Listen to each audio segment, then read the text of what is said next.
May all that you stand for and that we stand for be preserved under the providence of God for the happiness of mankind. The trouble is caused by unthinking people who carelessly throw away ageless ideals as if they were old and outworn machines. But it is the values of individual liberty, equality before the law and the supremacy of people over the state to which we can always with confidence return as a powerful and uniting force. Australia is not a secular country. It is a free country.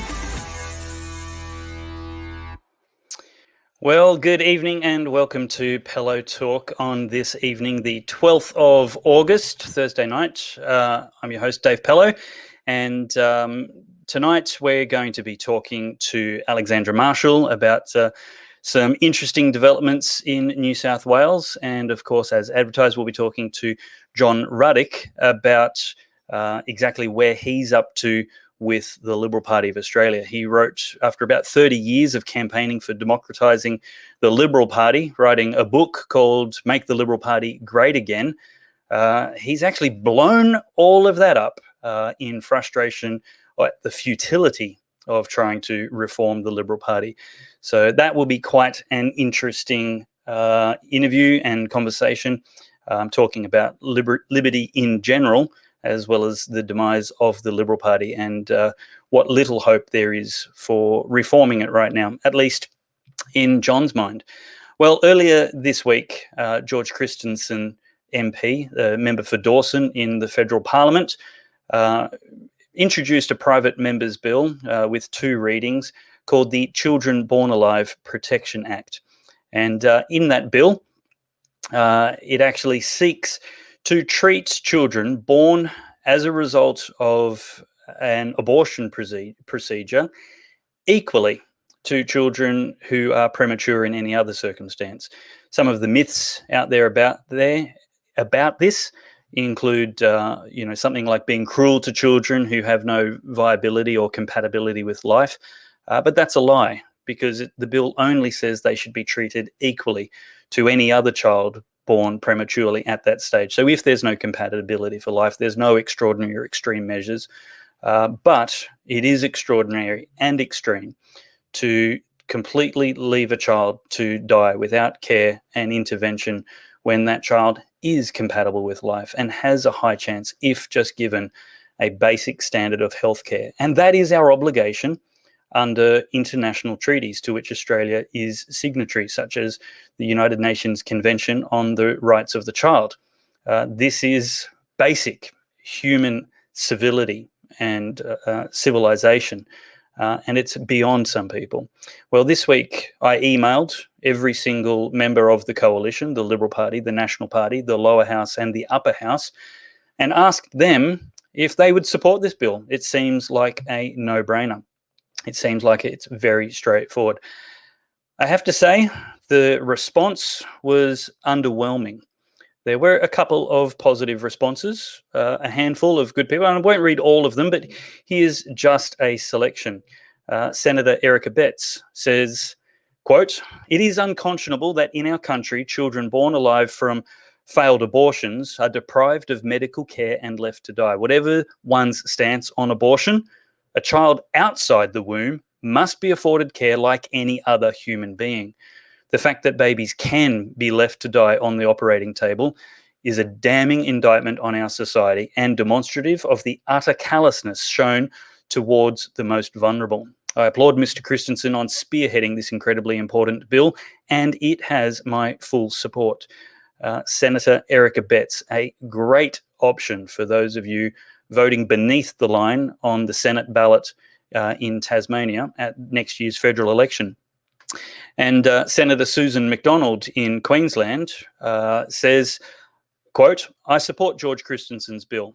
I am horrified that anyone could condone the fatal neglect of children in any circumstances, and I note with some anger that we wouldn't be in this position if the Queensland Labor government hadn't passed laws regarding late-term abortions. It's a source of great confusion to me that in these COVID times we have people, including the Queensland government, demanding lockdowns to protect human life, but at the same time showing complete disregard for babies born alive during termination procedures."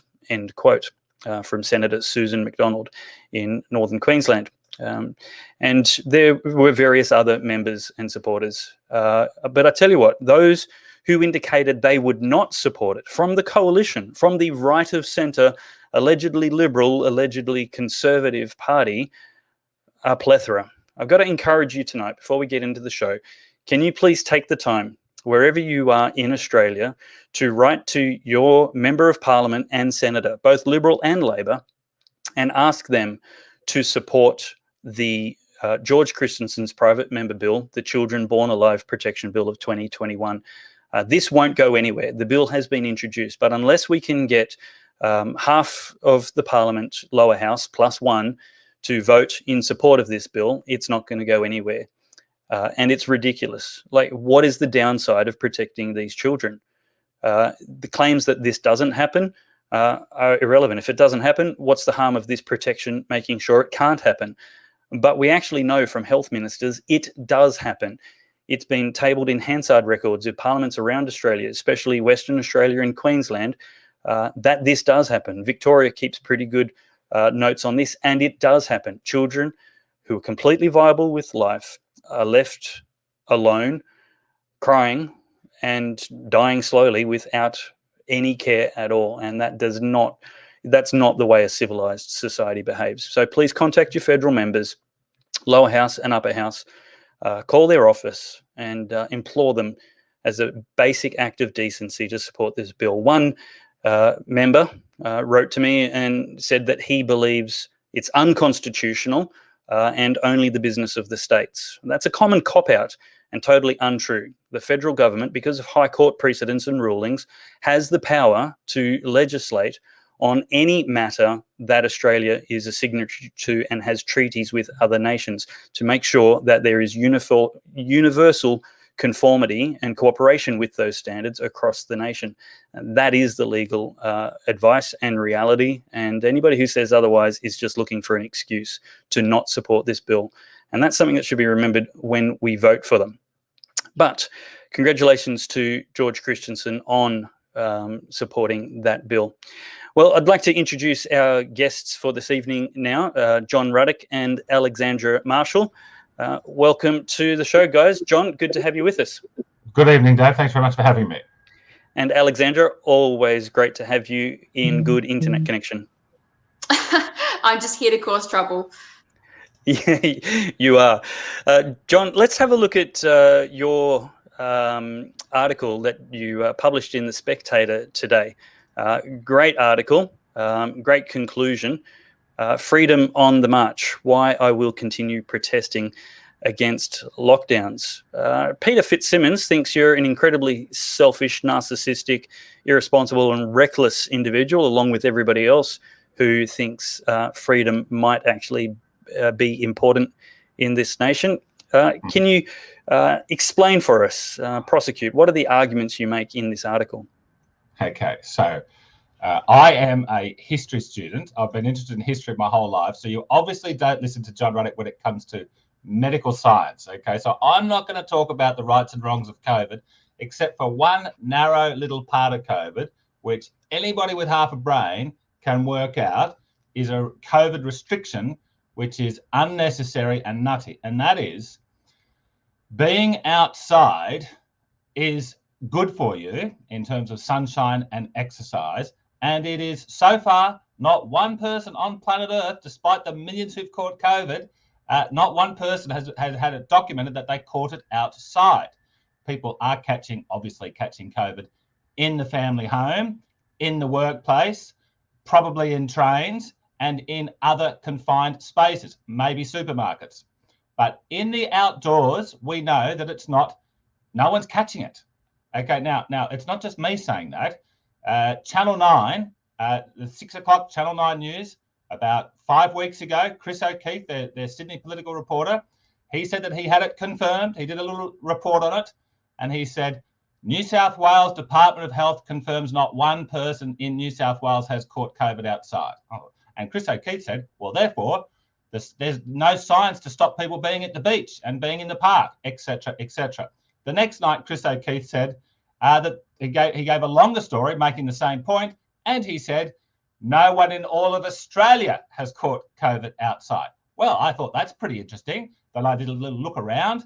The New York Times, that right-wing rag, that extreme, COVID-denying anti-vax organisation called the New York Times, had a lengthy story saying no one in the world, in the whole world, has caught COVID outside. So I'm thinking, okay, what is the harm in going to the Freedom Rally? I thought it's zero harm because it's obviously going to be outside. So I went along. I actually thought that there'd only be about 200 people there, and I thought I would sort of stand back at a distance. And I thought, I didn't think it'd be a big deal, but I thought I'd go and have a little look. I turned up at the Freedom Rally. I'd only heard about it the night before, and there's hundreds of people there. Soon there's thousands of people there, and they are good people, Dave. They and Alexandra. They are good, solid, apolitical people who were very upset about, in a whole multitude of ways, were having their livelihoods wrecked by all the COVID restrictions. So when the police were sort of chaperoning us and telling us which way to go and blocking off streets. There was a lot of police there.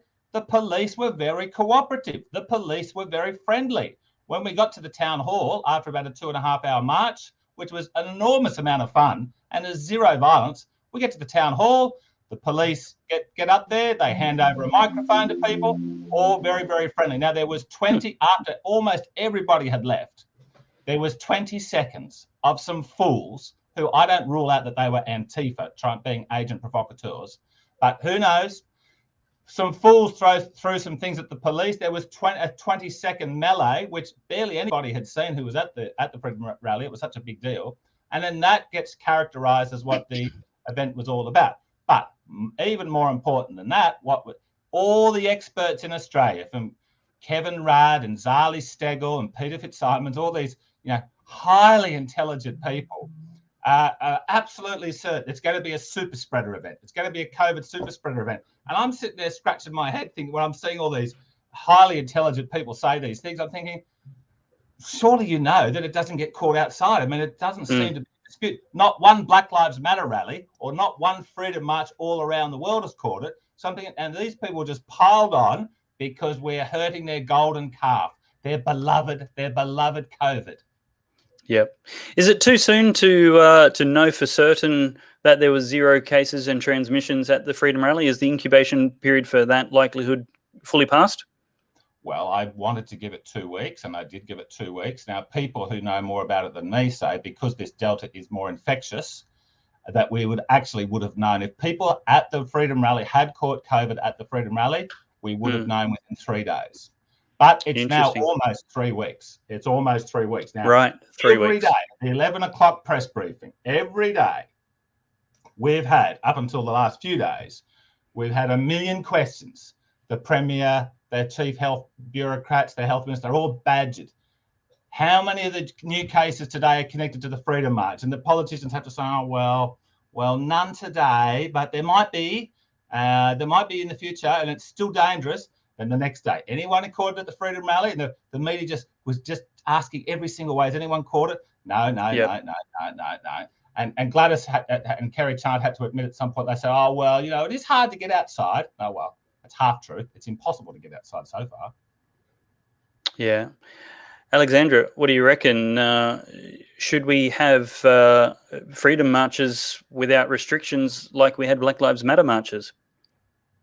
Well, on a technicality, by the standards of which the state health judge freedom marches, Bunnings and Woolworths and Coles are far more dangerous than any freedom rally.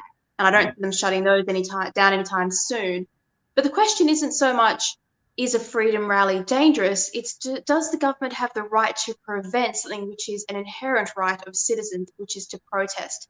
And I've long suspected that freedom protests are not so much dangerous to the individuals involved. They are dangerous to government policy, which doesn't like being challenged, doesn't like hearing that there are sections of the community that disagree with it. And so it seems, if you look at how they treat Black Lives Matter protests and climate Extinction Rebellion, the climate change marches, they're allowed to go ahead. But every time someone tries to march for freedom or liberty, suddenly the government's there with all the police, they crack right down on it, which makes me think that this is more about politics than it is about COVID. But also, another technicality is the legislation that allows them to pretend to ban protests is not applicable to viruses which are endemic. And you'd be hard pressed to say that COVID isn't endemic now that it has spread across the world. It's not going anywhere. It's become like influenza. And they are not allowed to lock down a nation over influenza for obvious reasons. It doesn't help. And I suspect the same thing would be true of COVID if it were now tested in the court of law at this moment in time, now that it's become endemic to the world. John, you finish your article with a statement of intent to actually organise a freedom picnic. Now, I'm not sure if that's making a meal of freedom the way the Liberal Party has, or if there's something a little more productive and helpful in mind. What's the freedom picnic all about? Cake? Will there be cake? Oh yes. Well, you know, in the French Revolution, I think in the 1847 it was sort of they had 3 revolutions in that period, but they had the French king banned people having political protests, but you were still allowed to have public banquets. So the people fighting for freedom at that time said, well, let's have a series of banquets across France. And they were hugely successful and helped topple that bad king. So that was sort of half the inspiration for the freedom picnic. Now that we have established, and no one will say otherwise, that nobody at the Freedom Rally caught COVID, and that it was, no one in the world could have. Therefore, what is to stop good citizens protesting their government, their state? We're proposing it in the Domain, which is immediately behind Parliament House. It's a huge place. In the 19th century, they used to have huge rallies down there, political rallies. So we would be, following in their footsteps, and we would be having a picnic where we would be having some speeches and we would be having a good time, because the people that turned up at the Freedom Rally I went to were just fantastic people. And everybody enjoyed meeting all these other good people that feel the same way. Now, the other thing that needs to be said about the Freedom Rally is, let's say Ebola was on the loose, or let's say that there was a variety that flew out there that really was making people drop dead. Okay. Well, I don't think even in that situation, we need the government to say that we're going to have a lockdown. Do you know why? Because everyone's going to have run to the hills by that stage anyway. Exactly right. I was going to make that point as well. If there was a real problem, you don't need to legislate it. People would lock themselves in their homes on their own and put on hazmat suits. That's what would happen. And that's the point that's never made. And so now what we should do with this flu, we know after a year and a half that that it certainly is more deadly for elderly people and people who are obese or have other comorbidities, primarily obesity. When you see somebody under the age of 70 who has died of COVID, I'm sorry, almost always they are very heavy people. And the government should have been running a public messaging campaign saying, hey, everybody, COVID's on the loose. The best advice we can give you is get fit and healthy as much as you possibly can. But John, I've been locked out of my gym, so I'm becoming rounder because I'm not allowed to go to my gym, which is quite depressing. I wasn't going to say anything, Ellie Melly, but yeah, you're lucky I appeared on here tonight. I had to wear black. Yes, so we don't let there's a movie made about 10 years ago, a big Hollywood movie with a few stars in it called Contagion. Has anybody seen Contagion? Oh yes, yeah, great. Yeah. Okay, well, I watched that about 3 months after the whole COVID psychomania came along. Wow. And I thought to myself, whoever made this movie, they are plugged in with, they've sort of helped shape everything through COVID, okay? Because what were we told that started COVID in the first place? A bat in China. And what's the whole movie about? It's about a bat in China starts this global pandemic, and wow. it's a similar thing, like in that movie, the government are the good guys, and anybody that questions the government are the baddies. But one thing that's not similar between today and the movie is that people in the movie are fighting and clamoring over each other to get to the vaccine. Okay, in this so-called real-world pandemic, we've got to be bribed to take the vaccine in many cases. Yes. You know, What's I think the very first commandment should have been don't eat bats. I mean, that would have been a great place to start for the welfare of humanity. Just leave the winged rats alone. It's not a good idea. That's right. Yes, half the Well, world. those dietary laws are certainly in the Bible, Alexandra, although not necessarily part of conventional Christianity. By the way, I have a bone to pick with John. By just appearing on this panel with you, advertising your little picnic, we're all going to get door knocked in New South Wales. So thanks for that. Well, okay. Well, look, I mean, I don't want to cause any more trouble with the coppers. I can tell you that. So we're very, very clear. We are writing to the New South Wales Police in the next few days. We are officially lodging an application to have a public meeting, and that will be on behalf of the Liberal Democrats. We will put that into the New South Wales Police, and we'll see what they say. Let's hope there's no political interference. Obviously, it's not going to cause COVID. Obviously, it'll be healthy for people to get out and socialise and be in the sunshine. Now, if the police say we can't have a freedom picnic, well, then we won't have a freedom picnic, but we will go to the courts. We'll do exactly what Black Lives Matter did, who were declined a public protest, a permit, by the police, okay, because it was COVID. And then they went to the courts, and I think the Supreme Court said they agreed with the police, and I think the Court of Appeals said, no, you can have your protest. Okay, well, that was when it was COVID, not Delta. That's when a lot more people were dying of this thing. Okay, so let's see what they say. I'll be happy to keep your audience up to date. Yeah, please do. Yeah, we will keep abreast of that with bated breath. But one important thing, David, Alexandra, is look, there will not be a protest unless it's legal. Can we just we're not planning an insurrection here. We want to have a legal picnic, a freedom picnic. It's not insurrection cake and some cocktails then. That's right. Yes, there won't be any of that. You make some nevertheless do make some interesting comparisons with Mahatma Gandhi and Martin Luther King and Lech Walesa. I'm sorry, I don't know that name, that history at all. Did I pronounce that right? Lech Walesa. He was in the late 1980s. He was the trade union leader in Poland, who was the leader of street protests against a very evil communist government. And he ended up, I think, getting the Nobel Prize. And I think he ended up the president of Poland when they had a democratic election. He was a great guy. Yeah. Brilliant. And he got arrested, just like Mahatma Gandhi, just like Nelson Mandela, just like Martin Luther King, just like Lech Walesa. The establishment hated their guts. Okay. And at all of those 3 or 4 people I mentioned, I'm sorry to say, they're often the media reports at the time would often say, "Oh, there was a demonstration today, and there was some violence." I think a lot of the time they stir up the violence. And the media just want to characterize the whole thing as just a little bit of violence. Well, look, when people are upset about an oppressive government, and then the police are there en masse, okay. Well, look, sadly, we shouldn't have even been having the protest, okay, because we shouldn't be having the lockdown.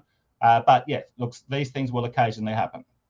Well, the media are inconsistent on that. Look at the Black Lives Matter mostly peaceful protests with the entire city on fire behind it.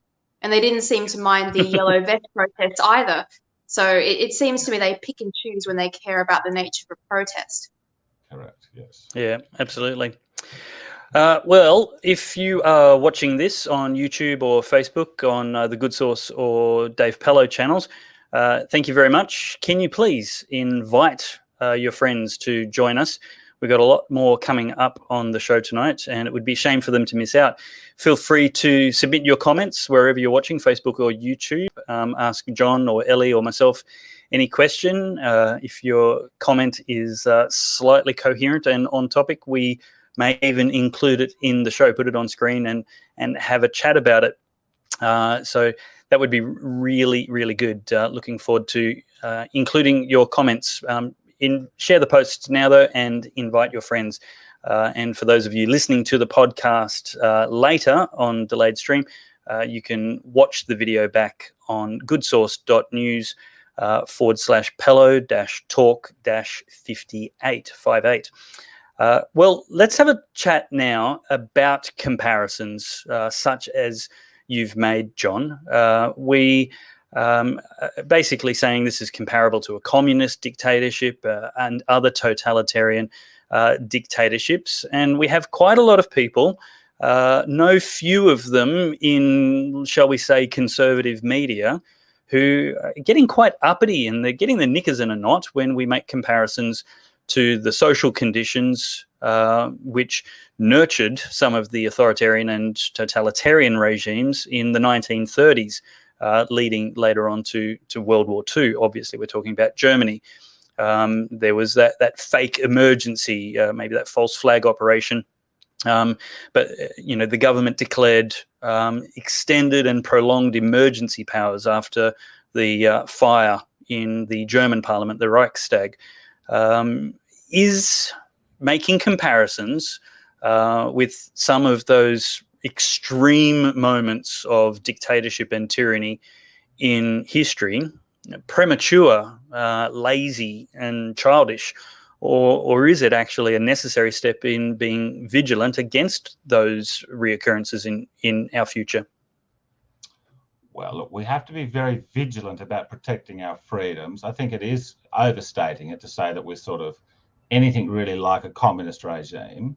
Okay, I mean, I had an article in this, but look, it's the thin edge of the wedge, and it's the precedent that is concerned. It's opening up the door to it, and what's most alarming is you've got about 1/3 of the country. Look, I think a majority of Australians so far support the COVID restrictions. I think they're wrong. I think that the minority is growing, but putting aside the majority, I think 1 in 3 Australians think it's fantastic.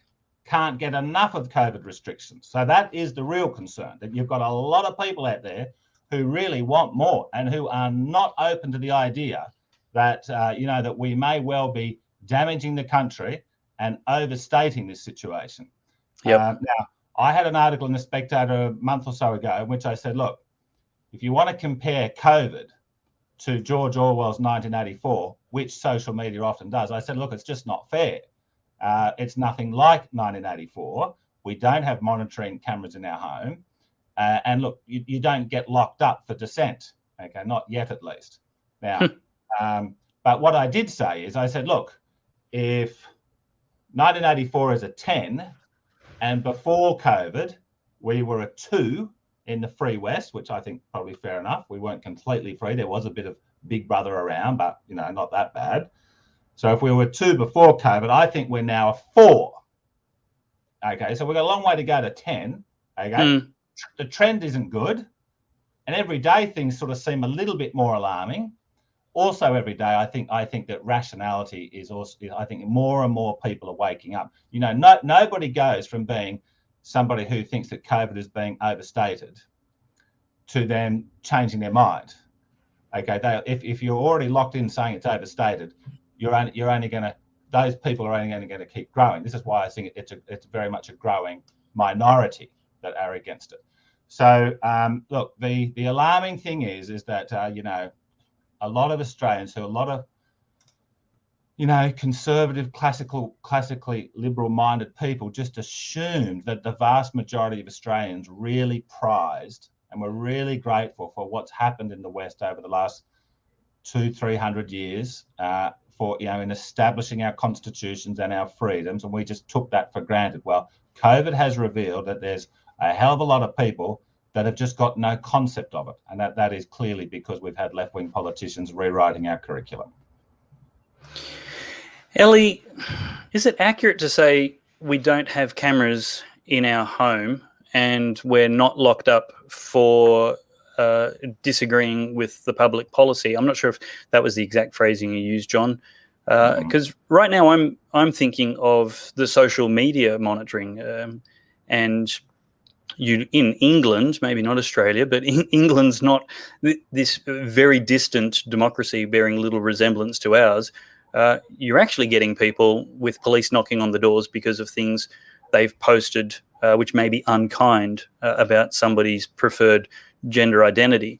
And we've got a pregnant mother in Victoria being arrested and dragged away because she was thinking about having a protest is the comparison to 1984. Isn't it just tragic that we're even halfway to that kind of dystopian nightmare? Well, the fastest way to tell if you've got a problem is to try saying no to what appears to be a mandate or a gentle measure and see what happens to you. And if you find that you can't say no without ending up in jail, without a job, or without your right to see your family, or to, even exist as a normal person, well, then you know the measures have gone too far. And that's the thing. Some people who think these COVID measures are great keep saying yes. And so they're on the side of the government, they're obeying all the government directions, and so they think it's all fine. But if you don't want to, partake in basically a medical trial, then all of a sudden you find that you can't work, you can't travel within your own country, you can't even leave your house if you're in New South Wales unless you're going for your 1 hour mandated exercise on your own. I mean, as a single person, I haven't been allowed to see anybody for basically 7 weeks. How is that not solitary confinement? And even the singles bubble that they've got going requires people like me to pick one friend, and they have to pick you back.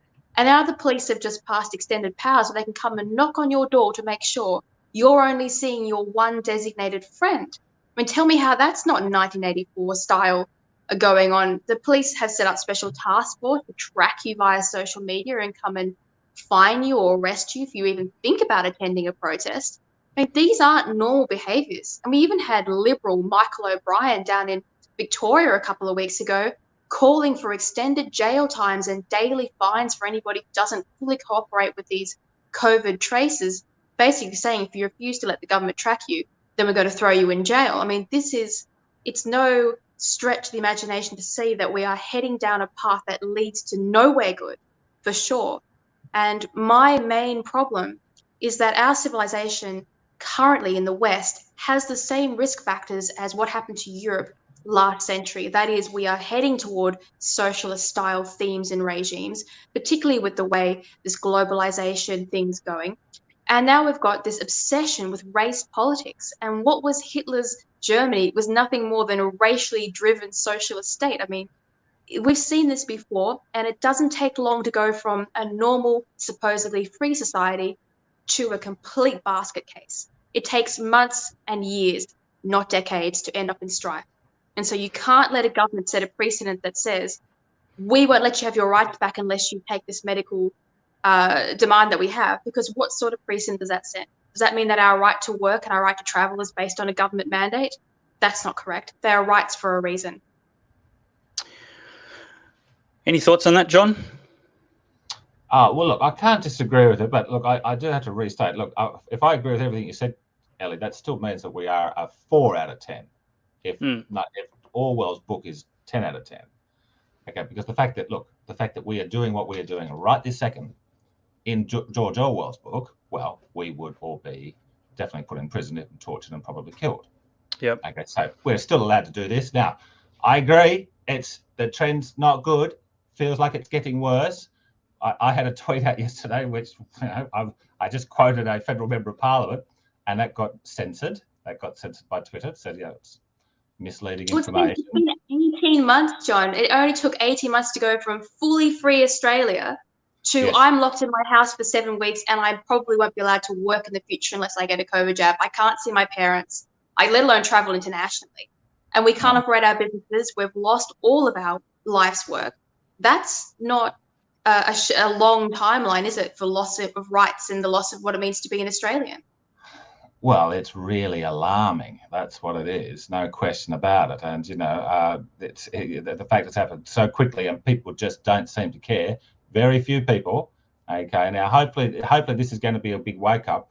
I think is something that is politically encouraging about this is it often people who are what we might call new Australians, people who don't have a English-Irish background and who've come out to Australia since World War II, normally come out from totalitarian hellholes, and those people have, generally speaking, voted Labor. Okay, well, I think what we're seeing now is, I think a lot of these people who have fled authoritarian governments and know how bad government can be, I think they are really their votes are up for grabs. Now, I think that there could Yep. be a big turning point there. I mean, I think you would think most people who have a Middle Eastern background are solid Labor voters, not Green voters. I don't know if they should be anymore. Now, they shouldn't be stupid Liberal Party voters. They should be supportive of Australia's best political party, the Liberal Democrats, the Libertarian Party. I know Ellie Belly may not agree with that, but this is the party that the times call for, a party which is completely dedicated to one thing: a smaller government maximising individual freedom. RJ Taylor agrees with you and says, I wonder what those first generation new Australians who fled those totalitarian regimes only to find them once again on their neighbourhoods a couple of generations later. I think he meant, I wonder what they think. Yeah. Ellie, you wanted to respond? Yeah, I just want to ask John one more question, and I promise I'll be quiet. What I've seen in the last few months is we used to have some dissent in the media. So we had at least a few commentators on several different channels who were prepared to at least prosecute the other side of the story. But since we've seen places like Sky taken down from YouTube and threatened their loss of revenue that way, they've basically circled the wagons, and there's no longer any meaningful debate or discussion because everyone's so frightened that social media is going to cut off their income, or that the government, who's been enforcing by their new COVID shield legislation that you're not allowed to even present the alternate argument as a government. I worry that there's not going to be any conversation in the media. And then we don't have a mainstream political party with any power that offers an alternate case either. So what does the public do when they're not allowed to protest without being arrested? There's no free press media who are prepared to talk about it. And there's no alternative government that will even argue the case. The citizens have been left with nothing but a steamroller just running off the edge of the cliff.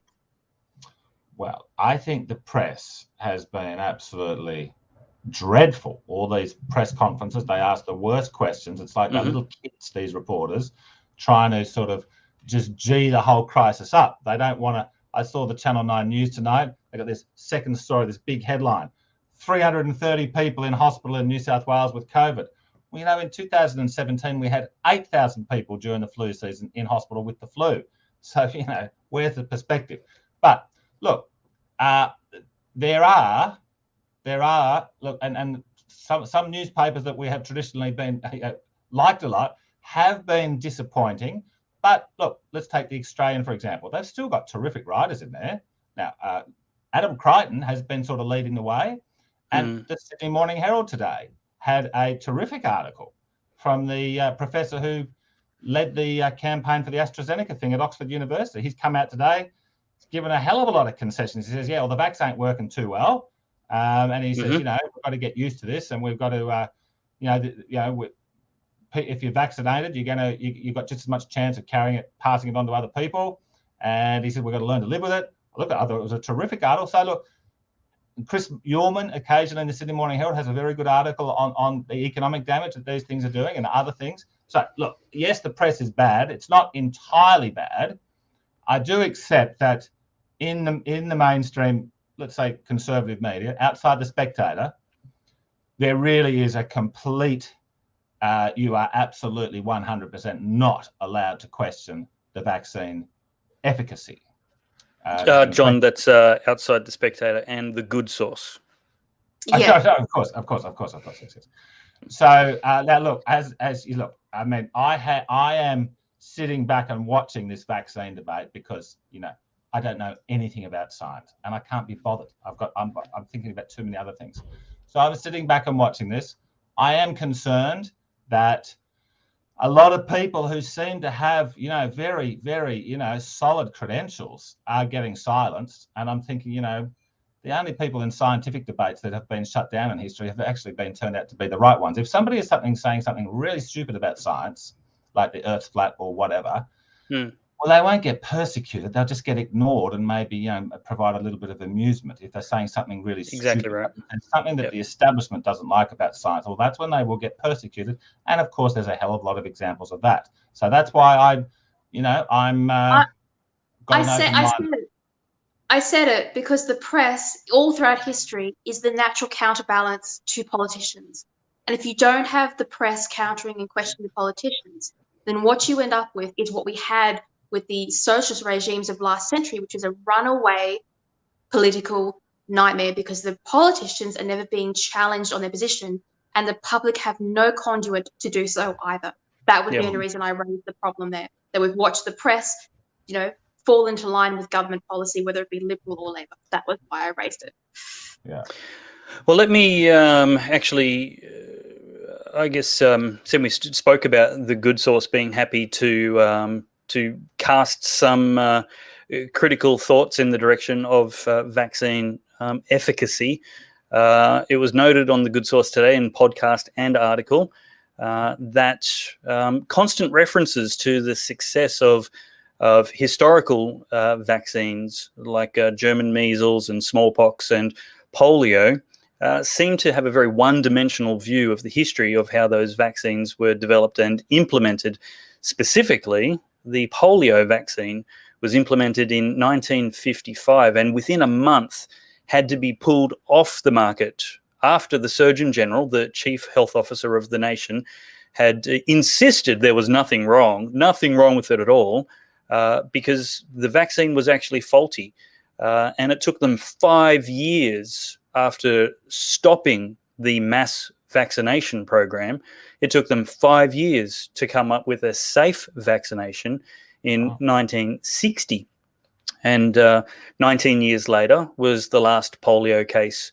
So if eventually it was successful, but not before it had caused, the vaccine had caused 40,000 cases of polio, 200 cases of paralysis, and 10 deaths.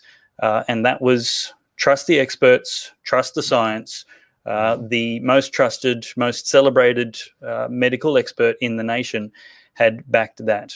And that's only to say that it is silly to take away the freedom of individuals to question the government and to seek equally qualified experts elsewhere. Not that they're broadly, universally, unblinkingly anti-vaccination, but that a little bit of hesitation sometimes may actually save lives just as much as any other health measure by looking at things soberly. Well, there was a case only in the early 2000s of another brand new vaccine for a virus that killed some children. And I have to say, the regulations for vaccines before COVID were extremely strict. If you started killing people, anybody, you got your product taken off market. It wasn't, acceptable risk. It was, no, you have to go back and look at the safety of this product. And that's what happened there. It was taken off the market. And then 10 years later, it came back with a successful vaccine that didn't kill small children. And that's what we have to be really careful. Our standards have slipped so far from what they were, which is why I maintain my view of I never partake in drug trials, not unless you're paying me a fortune. Yep. Well, Ellie, let's throw to the article now that you've written. And we've got a great comment here which helps pivot across there from Andrew C. He says, Friendly Geordies put up a video saying that Australia is becoming a police state based on the Home Affairs policies. I know he isn't conservative friendly. No, he's Geordie friendly. But nonetheless, what are your thoughts? So tell us about this fantastic article from you. This was very much a rage article written because I'm sick of being lectured to. Oh, that article? I thought you could put up the good article. Spoiled my intro to my good source article, which was all fun. Okay, this article is not so much a rage article. It is a report on this current state of crisis that New South Wales is in, where we had the health minister, Hazard, go head-to-head with our police commissioner, in which the health minister came off second best, about who's going to be controlling the rollout and the lockdowns, etc., in New South Wales. And essentially what happened was there were some health officials who were not passing on the details of COVID rule breakers to the police because they felt sorry for them because, they're just ordinary citizens. And that infuriated the police who, I'm sure they didn't want to miss out on their fines. And so now we've got the police extending their powers in New South Wales so they can close the holes and crack down even harder. And Gladys Berejiklian has already said, yep, I agree with you. And the legislation is being drawn up right now. And these extra restrictions include more arming on the street, including on door knocking patrols. The police are now able to come to your house to check to make sure that, you know, your singles bubble is the person you have nominated to be in your house. And you're not allowed to travel between your second property if you are from a lockdown area, which I think marks the first time that we've not been allowed to visit our own private properties in this state in history. And so it was interesting to see this. There's a conflict brewing between the medical part of our government and the police force, who want to be in control. And it actually reminds me of when we had the bushfires, where we had the rural fire chiefs starting to fight with the government for control. It's sort of the same nightmare scenario that we have, everyone wanting absolute control of the state. Any thoughts from you, John? The battle in New South Wales between Health Minister and police? Look, I think oh, sorry, was that for me? No, I didn't hear the question. You keep going. Look, I think the focus has been on Southwest Sydney, okay, which is sort of the ethnic capital of Australia. You've got every type of new Australian is out there. Now, most of these groups very, very much have a culture of visiting each other's homes constantly. It might be one of their cousins' birthday, and then there'll be 70 people there for it. This is just what they do. This is what they've done in their culture for millennia. And it's very, now the Western Europeans have more of an individualistic culture, and probably can put up with being stuck alone more than others. But most people in the world, very, very much, you know, this is just their life. They want to socialize. So if grandma's sick, they want to go around and be with grandma and help grandma, and grandma wants them around there as well. So this is why we've got this. This is why it's breaking out there, okay, because of those cultural restrictions. And I respect those cultural traditions, and I think the police are not factoring this in. What I think the big unspoken thing about COVID 2021 compared to COVID 2020 is that the fatality rate, maybe people are getting more of it, okay, but the fatality rate is very much on par this year in Australia with the regular flu. It might be 2 or 3 times worse, but that data is still very sort of inconsistent. Last year, 3.7% of people in Australia who were diagnosed with COVID died. That's pretty high, okay? It's not like it's, you know, the Black Death or something. I think 1/3 of Western Europe died from the Black Death. But about this is on the Department of Health statistics. Yep. And all the people that got it, that 3.7 died. And I think with the regular flu, I think it's typically 0.1% of people who get the regular flu die. Okay, so last year was bad. We still overreacted in a big way. We should have done what Sweden did. But anyway, putting that aside, the last time I saw the statistics, and, you know, not up for debate, you can go and see it on the Department of Health, the amount of people in Australia that have caught COVID and died is 0.25. Okay, so so far it appears to, and they can't say that drop off. Well, maybe the vaccine is a big part of that. Maybe. Well, if you look, John, statistics, I just finished looking at them literally yesterday. The people who died and who were infected at the beginning of the pandemic were the aged care facilities. So the majority of cases in Australia were amongst the very old and sick. And that's why it had a high death rate, which it has a high death rate for pretty much any disease that works its way through that group of people. This time around, the majority of cases of transmission have been amongst the very young. And people like between, I think it's under 50 have been the primary cases in this group. And we know that they have a much lower death rate. And so that would suggest that it's not necessarily a change in the death rate of the virus, but a different subset of infection cases. So it'd be very difficult. You'd have to change the data and look at it holistically rather than saying it killed this many people, therefore it's more dangerous. Right. Okay. Well, that all makes sense. Yes. And I think also, even though the vaccination rate in Australia is still relatively low, I think it's increasing. But I think in over 70s, the category you were just describing, Alexandra, I think the over 70s, they largely are vaxxed. I think it's, 80% or something. So maybe maybe there's been this big drop off this year in deaths because of the vax. Maybe it's because Delta is just simply less lethal. Maybe it's a combination of both.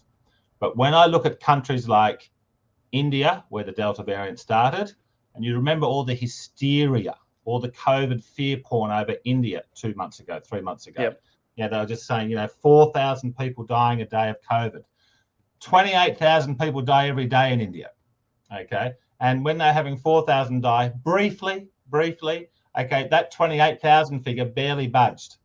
Okay. So, but the thing is, and India had a very low vaccination rate at the time. I'm thinking about 4%. Delta came in, a lot of people got it, a large number of people died, and then it just went away. You're quite right, John. So You're quite right, John. You're quite right with India, because they had natural transmission, and so the first waves actually led to a high percentage of people with a natural immunity having their bodies already seen the virus. And we already know that your natural immunity seems to be outlasting that of the vaccine lifespans, which are being clocked between 4 and 8 months by the Israelis, and I think it's Iceland. So you're completely correct about India. They're a much better test case for COVID than something like Australia, which hasn't had it go through the population. And Sweden has got a similar vaccination rate to the rest of Europe, at least Western Europe. It's pretty high. Okay, now we're 2.5 months into the Northern Hemisphere summer, and we've got this winter-like virus having this massive boom across the Northern Hemisphere, except for in Sweden. Okay, so and why would that be? I don't think the big difference with Sweden can be put down to vax or no vax, because they're pretty much the same as North America. I think it's about 55% of Swedes are vaxxed. Okay, so it's the same. But massive drop off in cases and deaths to the point where it's basically non-existent now. Why is that? Because Sweden bit the bullet at the beginning. They said, we're going to face this, we're going to deal with it, we're going to have trust our citizens to have a lot of people locked down in Sweden because they chose to. Okay, and so they should. When it was sort of very, very bad. So and because the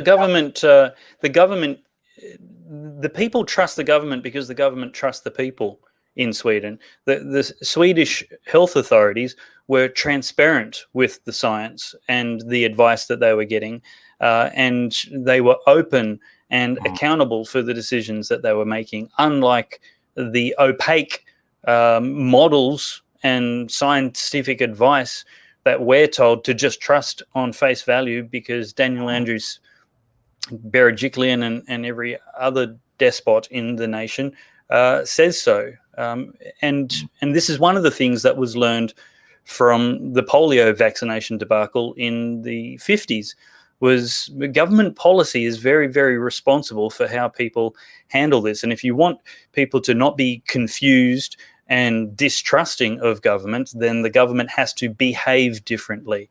And that is a lesson it seems Sweden learned, and a lot of the Western world forgot, if they ever learned it. So, look, one of the things I want to draw attention to is the death toll of lockdowns. And for many of you, I was never a home and away fan, but I knew of this lad, Dieter Brummer, and he tragically passed away recently. And his mum says, you know what, there's at least some part of this that is related to the consequences of government policy. Not her exact words, but she does say an old mate had given him a job, which he had just started. He was so excited. And that was only a couple of days before we were locked down. It was hard to look to the future. Initially, we were told it was for 2 weeks, and then 4 weeks, and then 6 weeks. She's at a loss as to the exact circumstances of her son's death, and she said to someone that he made a mistake that he couldn't undo. What happened to Dieter Brummer was, like so many people right now, he tragically died of suicide. And this is the COVID death toll that Daniel Andrews doesn't want to talk about, because reported in the ABC News was the fact that 1 in 10 Victorians contemplated suicide seriously last year. And this is obviously going to be going on wherever the lockdowns are onerous, constant, and sustained. It is not a selfish, indulgent, petty little concern that liberals, libertarians, and conservatives have about freedom. It's actually a significant health factor. And so many other things. Breast cancer screenings are down, blood stocks are down, and so many other really, really important health issues are being completely neglected by policies obsessed with this one-dimensional, zero-sum approach, which isn't even considering the fatalities. The fatalities of COVID don't justify it. It's only case numbers that they're looking at. So, yeah, your thoughts, Alexandra or John, on John can go. John, go. Look, on the suicide thing, okay, so that is one metric, okay, of people who, obviously an extreme metric if you thought about killing yourself, and some people have. Okay, but if we sort of move back from that most extreme end of the spectrum, where someone's killed themselves or thought about it, there will be other people who haven't got that far, who haven't contacted Lifeline, but who are seriously stressed out, maybe stuck in share accommodation with somebody that they generally don't get that well on with, but they're stuck there. Maybe I bet there would be a lot of relationships fraying. Health will be getting worse, but just on sort of the human emotions, there will be that suicide thing is just one end. And I'm sure that there will be on everything that's bad, depression and stress and all these anxiety and relationships, they will all be deteriorating because of this situation that we're in. And now it's hard to measure that stuff. It's easy. Today we had 2 90-year-olds die in Sydney, New South Wales. Okay, that's easy to measure. A death is easy to measure, and it sounds bad. But all these other little things, like the people at the Freedom March, these were powerless people. And the march was their only way to sort of to make us, because they had to do something. They were so furious about the government. They don't know how to contact their local MP. They don't know who their local MP is in most cases, but they had to do something. Powerless people are suffering a lot, and we don't hear from them. Ellie, I'm hearing some people are starting to question and ask, I've had the double vaccination. I've got both shots. And right now I'm not treated any differently to anybody who has not been vaccinated. Should they be looking for extra freedoms that the rest of us great unwashed are not getting? Or is that even the right question? Is that for me or Alex? Alexandra, sorry, that was for Ellie. Oh, right. Well, no, you shouldn't. A responsible government would never create a two-tiered system of civilization. I mean, that is just the worst thing you could do as a government possible. It creates all sorts of havoc down the track. It's also morally reprehensible for no other reason. So no, there should be no difference in how the vaccinated and unvaccinated are treated, especially not when this vaccine, this group of vaccines in particular, do not create herd immunity. They don't stop you from being infected or transmitting COVID. Now, that is the basis upon which herd immunity and eradication arguments are made with other vaccines. But if your vaccine doesn't do that, you can't use that as your argument. And you certainly can't compare it to things like measles or polio, because it's not the same thing. So no, there's no scientific basis to create a split system, and there's also no ethical basis to do so. So if they want to let everybody out, they have to let everybody out. If they want people to go back to work, everybody has to be able to go back to work. It's all or nothing in this case. And once everyone has been offered the opportunity to get the vaccine, they can't keep us locked up. And I would argue that people who have no intention of taking a vaccine if offered to them should be allowed out right now. There's no reason they should be locked in if they don't care. If you're waiting, then by all means stay at home. But why should we be locked up? It makes no sense. It should be a voluntary thing. John Prue McSween says, love the idea of a green pass, which allows fully vaccinated people to visit restaurants, pubs, hairdressers, etc. Politicians must accept this virus isn't going away. Keeping us locked up like animals and preventing business from operating is unacceptable and not facing the new reality. Is Prue McSween right of centre normally? What do you think about that comment? I'll give her the benefit of the doubt because she simply has not thought through these details. Because basically, she's generally pretty good on the political spectrum. Now,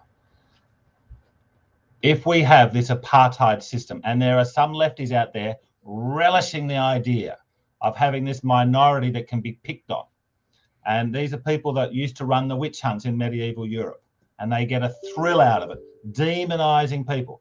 Now, let's say we end up with 15% of this country takes no vax. Might be 40%, but look, judging what else is happening in the Western world, I'm going to guess I'd say it's going to be 75 to 80%. Might take a little while, but let's say we end up with just 90% of Australians after various levels of coercion. We end up with 90% double vaxxed and 10% not. And we end up with 10% of our fellow Australians who, for whatever reason, do not want to take the vaccine. And they might be wrong about it, but they are our fellow citizens and they are now a minority. Now, I thought the left was meant to look after the rights of minorities. And so if 90% are vaxxed, I can't see how that 10% who'll probably be the healthiest 10% in Australia. There'll be people who believe in natural immunity, doing exercise and getting sunshine. Now, are we going to have a situation where we're going to be able to say you can't come to the cinema unless you're double vaxxed? You can't come to this pub unless you're double vaxxed. We are going to end up. It's going to rip apart families, families and wider families. It's going to rip apart workplaces. It's going to be a very cruel, horrible situation, and we need to resist it at all costs. And anybody that's supporting it, look, they just haven't thought through these consequences. And I'm not blaming Prue McSween for this, but there are some lefties out there who are chomping at the bit to have a little minority to persecute. I think it's quite sick. Well, I guess I'm just really confused as to. Sorry, Ellie, you go. Oh, very quickly. It's Prue's fourth or fifth go at this, so she has definitely thought it through. It's not her first rodeo on this concept of vaccine passports. She's all for locking up people in order for everybody else to go free. But my point is, if we accept a two-tiered system for vaccinated and unvaccinated, like Scott Morrison wants, like Gladys Berejiklian is all for, then we are accepting that our basic rights as Australians are wagered against our ability to have medical things as from the government. Like, we can't say you can have rights if you agree to take a vaccine. No, we have rights already. It's not versus a vaccine. It's their inherent rights. Sorry, if you get what I'm saying. We don't want to set that precedent where our rights are now negotiable. Yeah, absolutely. Sorry, I'm just flicking around behind the scenes here while you're on full screen, looking for a message I got today. And here we go. Just found it. Philip Thompson, MP, has said to one of my viewers, Daniel, that what we've implemented is a proof of vaccination, not a vaccination passport.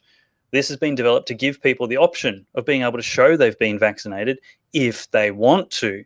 Ultimately, all decisions on state borders are down to individual state governments. They can only they can control who they let in. I'm sure there's a clause in the Constitution about that. The federal government doesn't have any say in this area, but the Constitution does. The same goes for individual businesses. Here we go, an alleged Liberal saying businesses have a general right to impose restrictions on access to their premises, which may include implementing vaccination requirements while considering their obligations under safety, anti-discrimination, and privacy laws. John, the problem I have with Prue McSween's tweet is that it's not inconsistent with generally the coalition's position, the Liberal Party position especially, on segregation, medical segregation and discrimination. Look, I accepted about a year ago that I'm not going to be leaving New South Wales for some time because, I'm not going to rush into getting this vax. Now, I don't rule out getting it in the future. But, I want to see how it unfolds. Now, sensible. But I think what's going to happen here is they're going to do this. There is going to be a vaccine passport. There is going to be an apartheid style system, and there's going to be and when there's COVID outbreaks, the baddies are going to say to the 10% of the backstrats, the people that they say not taking them, they're going to get blamed for doing it. But I believe it can't go on for too long. That malice and the irrationality of it. I think it will. I think it'll come in, and then people will sort of, see. We just got it. I think in other countries they're not going to go as crazy as we are here about it, and there's already a lot of pushback in places like France and other places, and Florida and Texas and many other places. So I think that they'll go. I've got a feeling the Liberal Party, the Labor Party, the press all think it's a great idea. So I reckon it's going to happen. But I think it will. I think the people that engineer it will in the future be ashamed that they had anything to do with it, because people will see, that really was crazy, the way that we were treating a large number of Australians. Even if it's 10% of the country, 2.5 million people. Well, there's some comments down below that I just noticed. I can clarify for them. Scott Morrison can't put a mandatory vaccinations for business because it's not part of the federal government ability to do so. What he's done instead is direct state governments to introduce health mandates, which can override the Fair Work legislation and the privacy laws, which are currently preventing businesses from introducing mandatory vaccination. So he's essentially directed the states to do what he can't do and to circumnavigate our current privacy laws. Now, SPC will be one of the first examples of whether or not mandatory vaccinations work, but they did not do it with a health order. So until the health order is out, we won't know if it's going to be legal or not. Yep. Interesting. I'm terribly embarrassed. I can't remember where I was going to after this little section, but something's gone from my head. So, John, were you going to say something? Save me. Wow. Well, I remember now. But anyway, save me. Hit me. Go. Okay. Silver Berberian, apologies, Silver, if I pronounce that wrong, says if the Libs don't change soon, they may lose in the next election, and the alternative is dangerous to have, Labor in government. Okay, so there's a couple of questions there, John. I guess my first, or maybe my second question, and you can start with my first one. I'll just ask them in backwards. Second one is accelerationism. Really, what's left for Labor to destroy that the Liberal Party haven't already? Families, marriage, fiscal responsibility, caring for small business, liberty and freedom, small government, small bureaucracy. What's left if we vote for Albanese? What's left for him to destroy?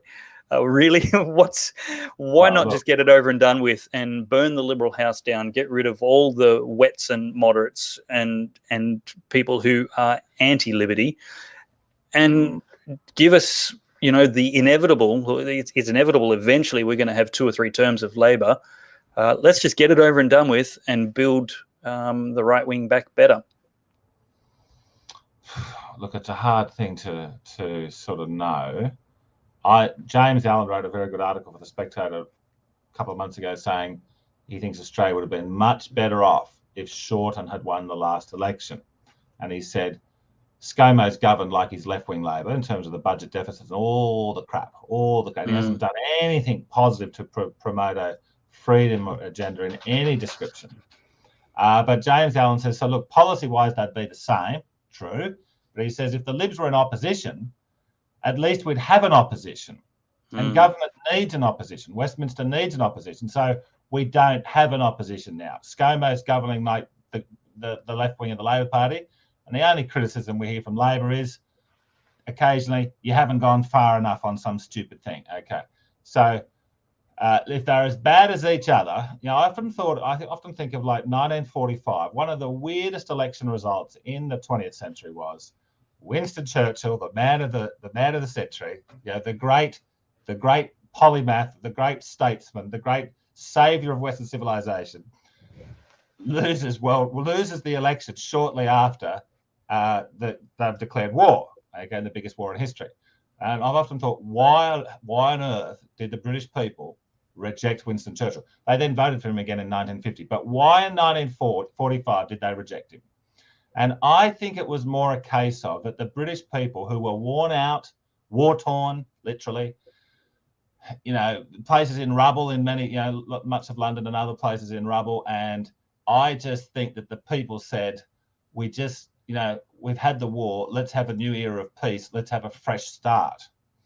If Albo were to win, I think there would be a little bit of a feeling along that line that, it's basically going to be the same direction, but at least ScoMo and Gladys and all those other people are sort of so tied in. They've invested their reputation on COVID being such a big deal. Maybe Albo, who I think is one of the more rational Labor Party people, maybe he would actually sort of get us out of this quagmire sooner than Scott Morrison. The big, massive concern with a Labor government right now is that all the left-wing parties around the world are completely into this climate cult, completely believe in it. Okay, and this COVID thing is not really the most dangerous thing. It's the climate cult. The COVID's the entree to the main meal, which is hardcore global warming policies. Really extreme ones. This is what they want. This is why there's a direct correlation between people how much you love COVID mania and how much you love global warming. There's pretty much, there's very few exceptions of people who don't see the correlation. So that is the problem with Labor. They're all their global warming nonsense. But look, the bottom line is vote 1 for the Liberal Democrats, vote 2 for Ellie Melly's party, One Nation, and then who you put last is of course up to you. I'll be putting the Liberals ahead of the Labor and the Greens. And I think, I can't speak on behalf of the Liberal Democrats, but I think that is generally their policy. There might be one or two baddies who get a, might be one, look, there could be 1 or 2 Liberals who've been so unforgivable that maybe we'll preference Labor ahead of them, but I'm speculating. Yeah, well, I would encourage everybody to choose their own preferences anyway. Let's have a talk about LDP. There's plenty of people in comments who would agree that One Nation is their party. And this wonderful book you wrote back when it wasn't fiction and fantasy, Make the Liberal Party Great Again, has a quote at the top from Ross Cameron, who said, Victor Hugo was right. Nothing is stronger than an idea whose time has come. What, in your mind, free campaign pitch here, what in your mind makes the LDP a party whose ideas have come? Well, look, that book, Make the Liberal Party Great Again, had it was my first book. It had a sort of a sexy name for some people. It certainly was going to catch people's attention. The book is really a technical manual on how to have an ideal Australian political party in the 21st century. I said in the book, look, Labor could do this, any political party could do what we're proposing, which is, hardcore democratisation, primaries to select candidates, big state conventions to elect Senate candidates, big national conventions to elect the federal parliamentary leader. These would have been exciting reforms. Scott Morrison is very hostile to these reforms. So I knew that, look, we were going to make no progress on reforming the party until we were in opposition. So I thought, look, this is a 5 to 10 year project, and I was going to wait them out. But then, of course, the COVID mania came along, and I just thought, wow, the nation really is in peril here. We don't have 10 years to fix up the Liberal Party. So I thought, okay, well, we need to put the political energy into a party. And I thought, I saw David Limbrick on Sky News once, and I just thought the penny dropped. I thought, gee, this is a no-brainer. The Lib Dems are the party, the Libertarian Party, which are having got the right message for what's happening right now. I just thought, look, the Libs have completely stuffed up on COVID management, unbelievable debt at a state and federal level, and they're all up for global warming 2050, all but. So I'm thinking, look, if the party has failed these 3 tests, when are they going to get anything hard right? They're not. The Liberal Party has become a victim of its own success. It's won so many elections. It's won 7 of the last 9 federal elections. And so what has happened is, when you're a party in government for so long, you get to hand out a hell of a lot of perks. staffing positions, seats in Parliament, lobbying contracts, positions in the party, statutory authorities. There's a million of them placing all their political mates on all these, $300,000 a year jobs.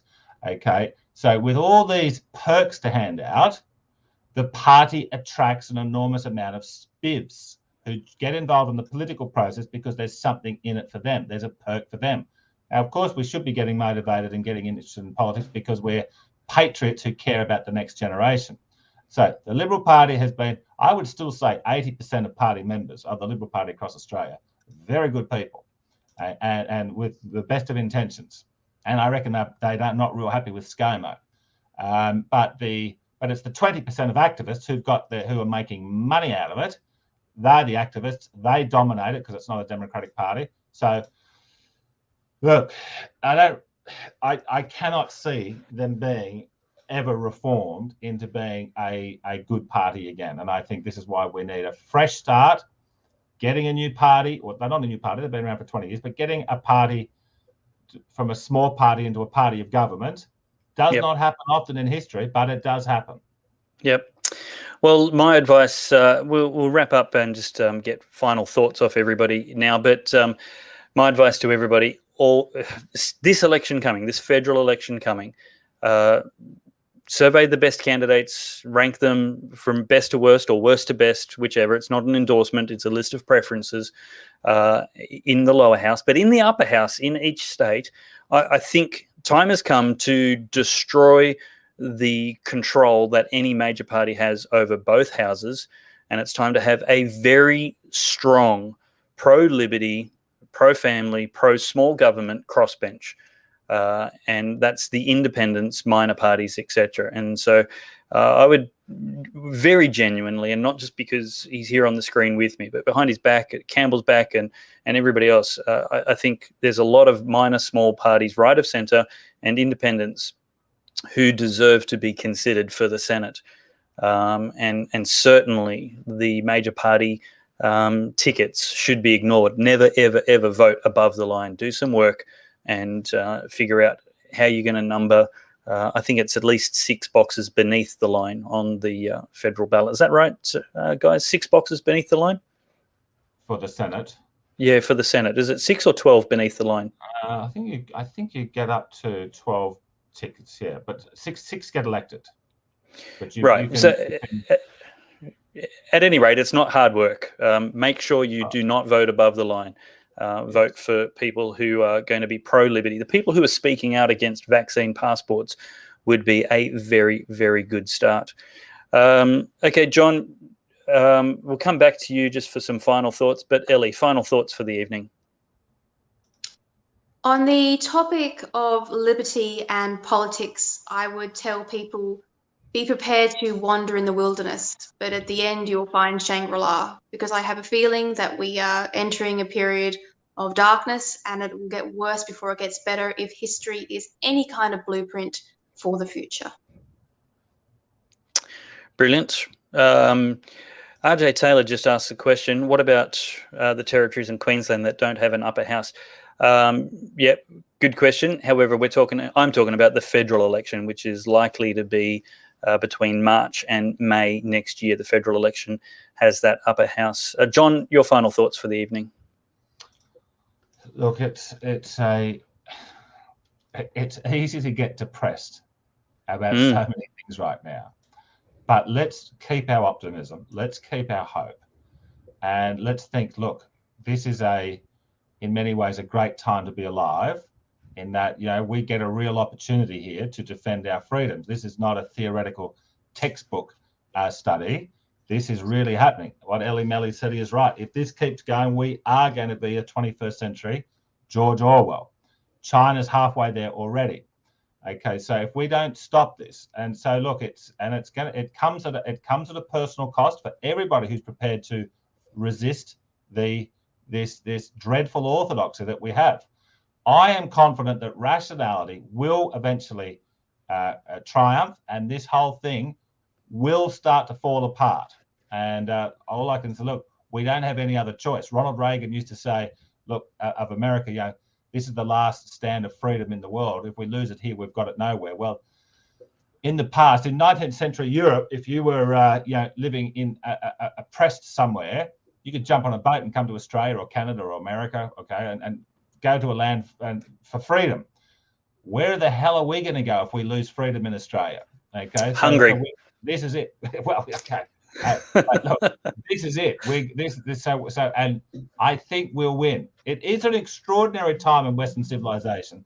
I really can't think of anything comparable to it. Look, it is similar to the Cultural Revolution in China. Again, it's a much milder version, but it's heading in that direction. It's heading in that direction, and it reminds me of the religious wars in the 1400s and the 1500s and the 1600s, where they used to. Catholics would burn Protestants at the stake, and then vice versa, and they would have these and the witch burnings, and they really believed it. They really believed that they were doing God's work by persecuting these minorities. This is a very, it's almost like the West was so triumphant at the end of the Cold War that we've now sort of like the last days of the Roman Empire. We're sort of having an internal war. It's ugly. It's not good, but we must prevail. Yes, well, the natural end of politics is violence. If you get politics wrong, civilization collapses into turmoil. That's why we have to get the politics right. So vote One Nation first and then Lib Dems. There's lots of good candidates. Always check your candidate out. Don't just vote for the party, vote for the person, and ask them what their policies are. Voting for a Christian is as dumb as voting for a white man. Actually ask what people's policies are. It's the only thing that's going to change anything in Parliament.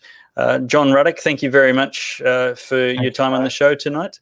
And Ellie, thank you as always for yours as well. You can find both of these two on Twitter. John Ruddick is at John Ruddick 2. That's RUDDICK with the number 2. And Alexandra Marshall is at Ellie Melly. That's ELLYMELLY for those folks on the podcast. Well, that is it for Pellowe Talk tonight. Thank you very much for your company. And we've got a little quote from Queen Elizabeth here to take us out. Today, we need a special kind of courage. Not the kind needed in battle, but a kind which makes us stand up for everything that we know is right, everything that is true and honest. We need the kind of courage that can withstand the subtle corruption of the cynics, so that we can show the world that we are not afraid of the future.